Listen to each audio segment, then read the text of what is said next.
ये सारी बातें मुझे इसलिए याद आई कि आज एक साहब ने कमेंट्स में लिखा है कि मर्द कभी खाने पे मामले में, रोटी के मामले में कंप्रोमाइज़ नहीं कर सकता। अच्छा, हर एक का अपना अपना तजुर्बा होता है।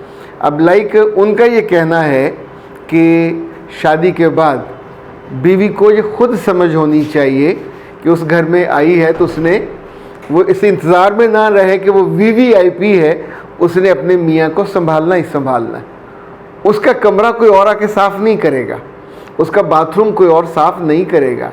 अगर घर में काम वालियाँ हैं तो ज़रा नज़र आ जाएंगी, जो उनके काम है वो कर लेंगी, पर आपको अपने बिस्तर की चादर, आपके मियाँ के कपड़ों का उसको मैनेज करना, उनको इस्त्री करना, जूतों को ठीक जगह पे रखना, और उससे भी ज़्यादा अहम ये कि अपने मियाँ से पहले उठना।